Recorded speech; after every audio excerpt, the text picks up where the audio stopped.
Good morning, everyone. I hope this finds you well and living your best life in Jesus Christ. I'm sure you have all heard the Serenity Prayer. If you haven't, it goes like this: Lord, grant me the serenity to accept the things I cannot change, the courage to change the things I can, and the wisdom to know the difference. 25 or so years ago, when I was still out of the church and frankly bitter about it, even then I had that on my desk at school. I remember pondering and even writing in my journal around that time that the difficult part of that prayer was the last part, the wisdom to know the difference. And the truth is, I still hold that many of our struggles in this life come from trying to exercise control over things that, in the end, we have absolutely no control over, no matter how hard we try or how much it might frustrate us. See, I was right all that time ago when I realized that this is hard-fought wisdom that is only gained through experience. However, I've also learned that the serenity in this prayer is based upon acceptance, surrender, and being determined to find contentment no matter what the circumstances. Philippians 4:11 and 3:13 says, I have learned to be content whatever the circumstances. I know what it is to be in need. I know what it is to have plenty.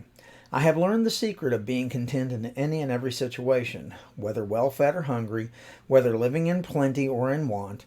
I can do all things through him who strengthens me.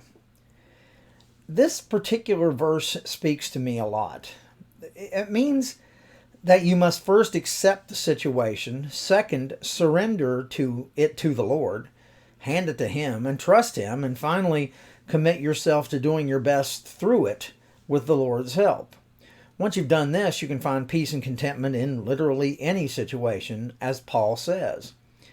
In the last few years, I have started to use a phrase that I don't really like all that much, but which it seems to me sums up these type of situation. It is what it is. When I say that, I want you to understand it's not in any way fatalistic in nature, as some folks would think. I'm not saying ridiculous things like it's fate or luck or destiny or whatever. I firmly believe that these are all false concepts that Satan uses to cloud our thinking, and we must think clearly. No, I'm simply acknowledging the reality of a situation over which I have no control, surrendering it to the Lord, trusting him, and choosing to find contentment in the circumstance I find myself in. See, it's making a conscious choice. It's a decision. When I adopted the phrase, it is what it is, into my vocabulary, it really helped me deal with reality and not waste my time being upset over things I can't do anything about. It helps me realize I quickly need to deal with the things the way they are, not the way I wish they were. It's doing what I can and then learning to be content in it. Contentment in life is not a feeling, it's a decision we make. And as I said, contentment starts first with acceptance. See, this acceptance is simple acknowledgement of the reality of the situation. And many people fail here because they refuse to accept the reality of what's going on in their lives. They refuse to even face it. This, as psychologists will tell you, is self-delusion. It's a sign that you're not thinking clearly. When you refuse to accept the situation, it always leads to bad choices. After we accept, we must surrender. I know, I certainly don't like to use that word, but it's the only word here that truly fits. We must surrender the situation and ourselves into the will of God in this matter. We must give up the problem, lay it upon the altar, and trust him to deal with it one way or another, however he sees fit, according to his plan and his will. And that takes some doing sometimes. And finally, we must choose to find contentment.